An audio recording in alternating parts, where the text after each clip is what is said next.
이게 3월 7일. 이거는 조금 특이한데 지하철 분규. 사실 부산부터 시작해갖고 지하철 그 분규 파업이 되게 많았어요. 근데 지하철 분규의 무임승차 이거 큰일이야. 다 웃고 있죠. 이거 뭐냐면요.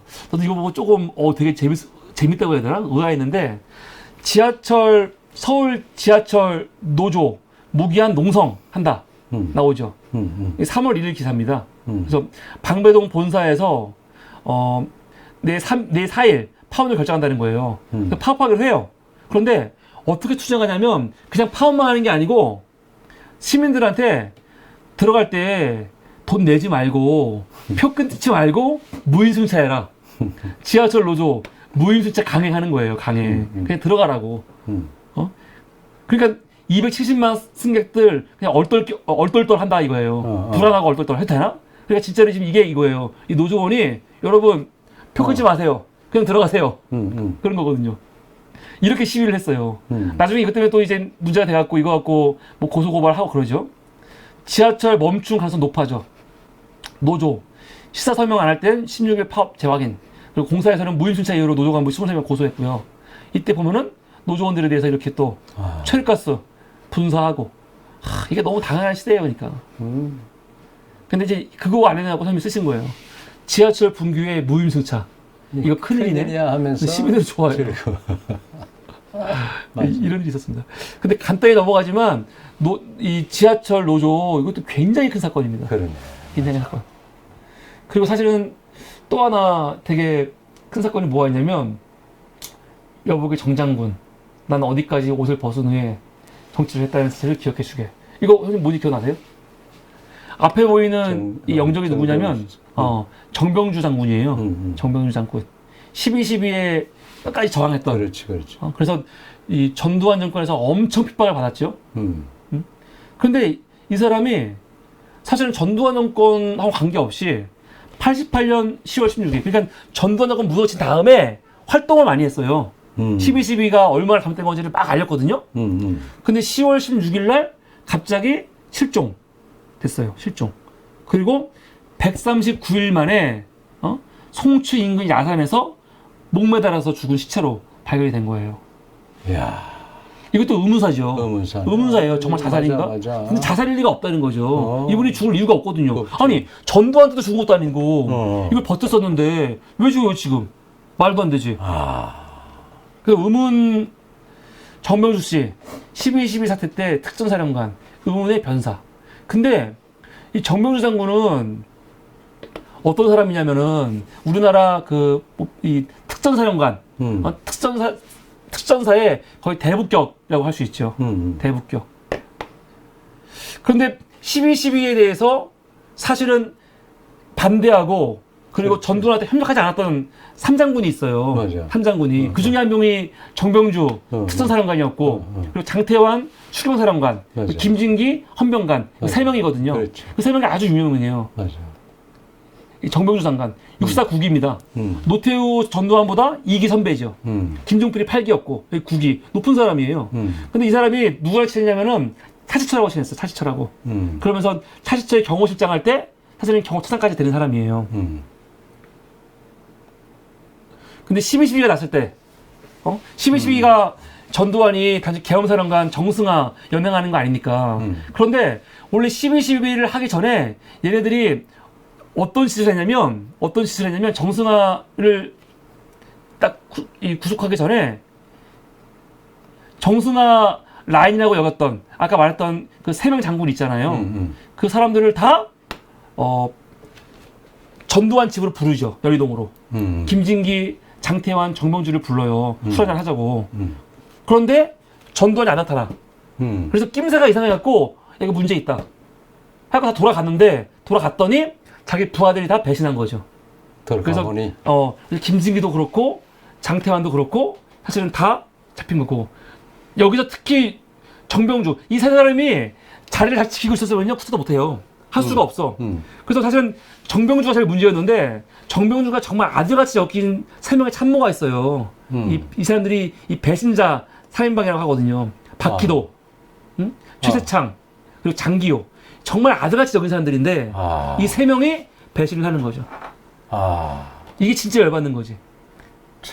그리고 진짜 12.12 때 끝까지 함께 했던 사람이 누구냐면 윤은기 제9공수 여단장 그리고 옆에 김호랑 소령. 김호랑 소령이 비서실장이었거든요.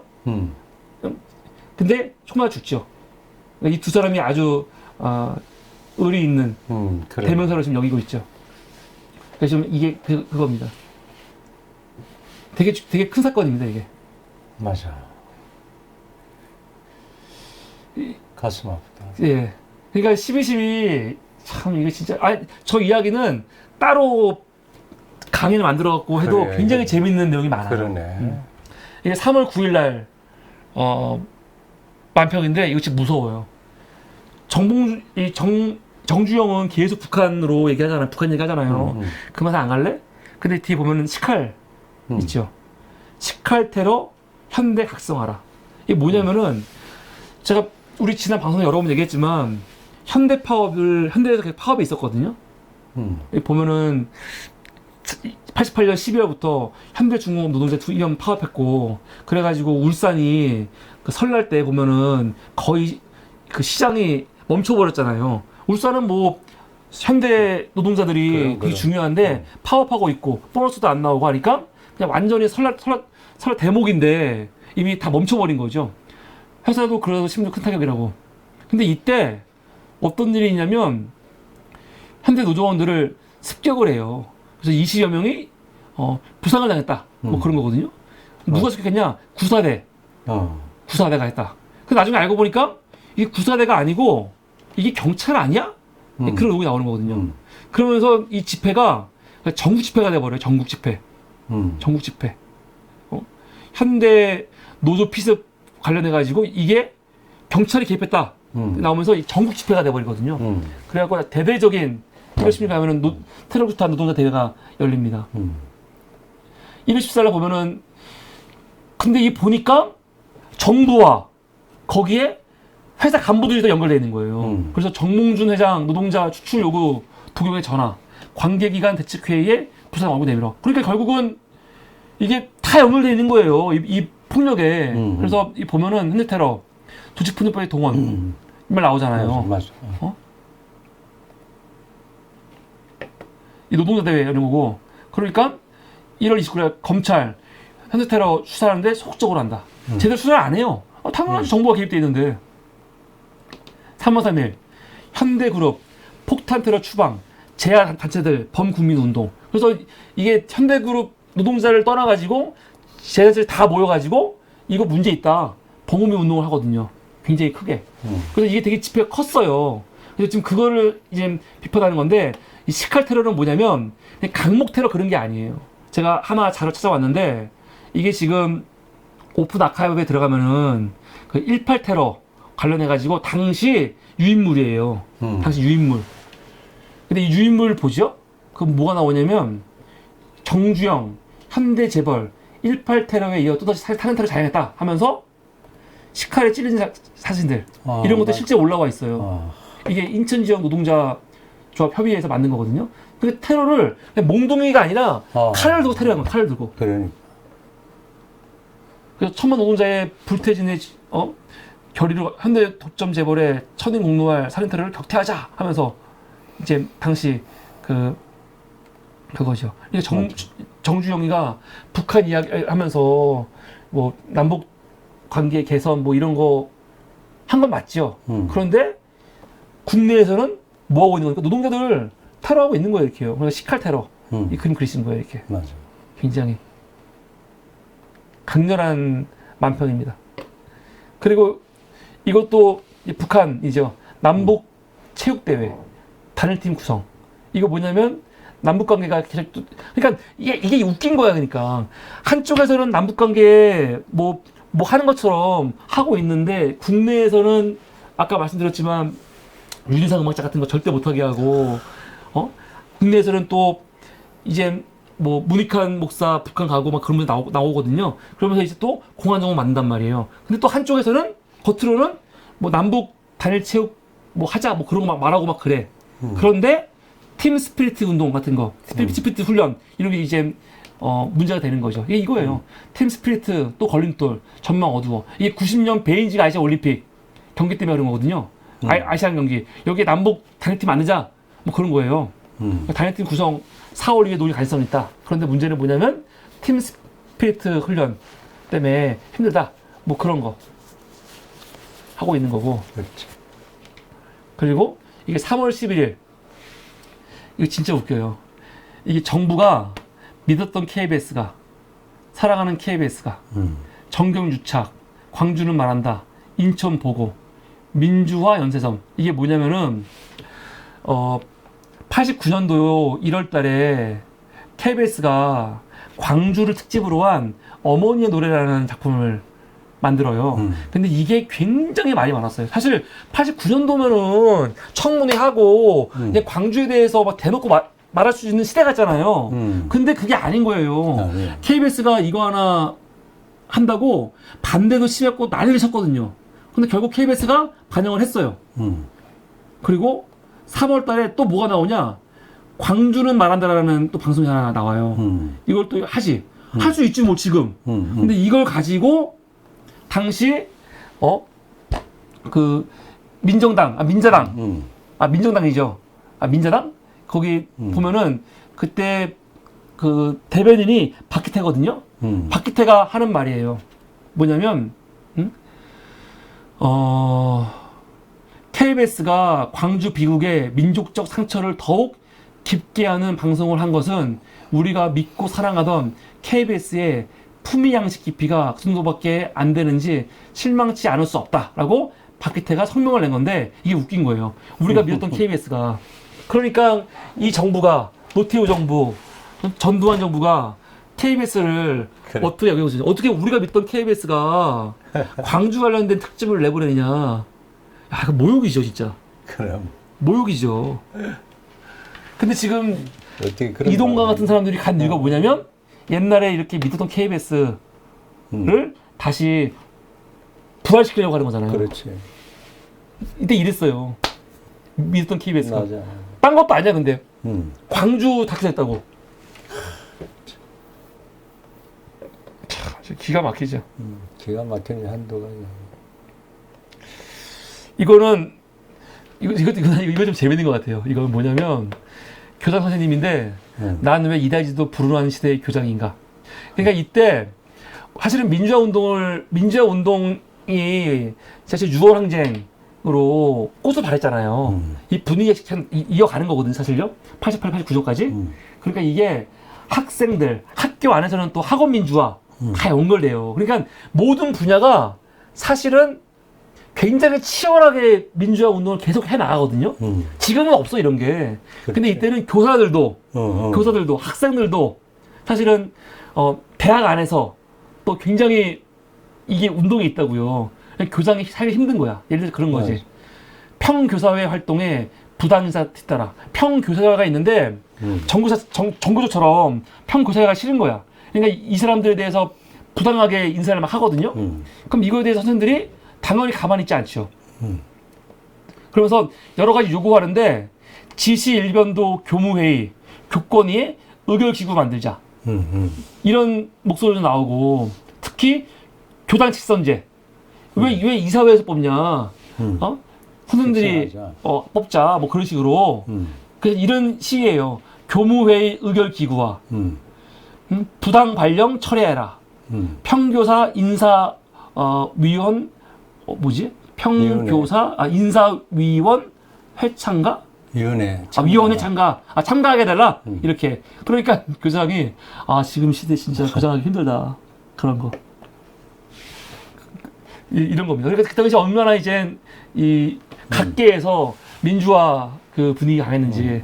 이것도 중간평가. 이게 또 나왔죠. 그렇죠. 중간평가. 서로 다 지금 다른 생각하고 있는 거예요. 그거 보여주는 겁니다. 여야 중간평가 전선을 정비하고 있다. 이게 14일. 그리고 노정권 퇴진 투쟁본부 발족 뭐 전대협 나오는데 이거는 좀 딴 것 같다. 이건 딴 겁니다. 네. 그리고 이제 오늘 마지막 스타일입니다. 이게 사실 좀 어려웠는데 이게 뭘 말하는 건지 좀 헷갈렸거든요, 선생님. 신랑 신부 입장 하는데 보니까 김재단 이 총장 이게 아마 대학 재단하고 그렇죠. 총장 그거 같아요. 근데 이 당시에 어떤 일이 있었냐면 아까 교장 선출 나잖아요. 총장도 마찬가지야. 총장 선출도 교직원이 하자, 교수들이 하자, 막 학생들 참여하자, 막 나왔거든요. 그런데 이때 학생들이 굉장히 센 게 교수들이 총장을 뽑는 거에 대해서 학생들은 교직원들은 교직원으로 참여하게 해라. 그런 모습이 나오거든요. 그러면서 어디가 대두되냐면 고려대. 고대의 총장 선출 진통, 교수협 선거에 학생들 투표장 선거 출입 막아. 그러니까 지금 생각하면은 교수협에서 총장 뽑는 거 당연한 것 같은데? 그랬었는데 이때는 왜 교수들이 뽑냐? 교수와 학생들, 교직원들 다 참여해서 해야 된다. 근데 이때 이 교수들의 생각은 뭐냐면 어떻게 학생이 스승을 평가하냐. 그게 반대 목록이었어요. 그러니까 지금 생각하면 참 그거죠. 그래서 이때 되게 기사 많아요, 이게. 이 교수, 학생, 직원, 노조 3자 주장, 뭐 사제, 힘의 충돌의 충격. 그러니까 지금 이때 근데 이 분위기를 그때 뭐 스승과 학생이 싸운다는 식으로 막 나가거든요. 그래서 하여간 당시 학원 민주화에 대한 열망이 얼마나 컸는지 알 수 있는 거예요. 그러면서 결국 고대 총장으로 이준범 총장이 재선을 합니다. 재선을 해요. 그래서 이거와 관련된 만평을 선생님께서 그리신 거예요. 그리신 게 요거죠. 맞아. 네. 이게 선생님이 1989년 3월 1일부터 3월 15일까지 그리신 만평 내용입니다. 이 만평 내용들을 보면은 우리가 당시 어떤 분위기였는지를 살짝 알 수가 있을 것 같습니다. 오늘 준비는 여기까지. 아직 박철 작가가 안 온 것 같습니다. 근데 지금 밖에 손님이 오셔갖고 우리는 여기서 1부를 마치고 박철 작가 오시면 따로 다시 여러분 2부를 시작하도록 하겠습니다. 지금 보니까 우리 지지지님께서 국정원 전국민 몰카하며 사생활을 가지고 대행하는 닉네임 한번 좀 어려워진 뭐 여러 가지 얘기 하시네요. 네, 감사합니다. 오늘 선생님 너무 수고 많으셨습니다. 수고 많으셨습니다. 좀 피곤하십니까? 아니야. 슬슬 피곤하시죠? 안 피곤. 벌써 1시간 40분 50분 했는데. 참 여러 가지 참 감회가 깊다. 네, 일단 좋은 사람 남기셔갖고 우리가 또 이렇게 한번 역사를 돌아보는데 도움이 될 것 같습니다. 네, 여러분 함께 해주셔서 감사하고요. 우리 1부 마치고 이제 박철 작가 오시면은 2부 기레기 툰 이어가도록 하겠습니다. 오늘 1부 방송은 여기서 마치겠습니다. 네. 선생님 감사합니다. 감사합니다. 선생님 수고 많으셨습니다. 수고.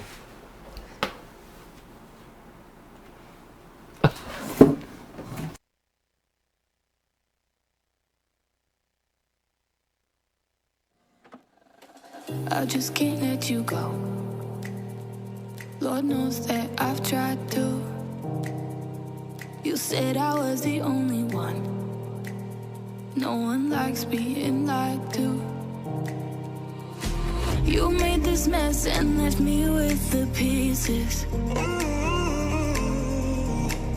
Now I wanna burn all the bridges between us.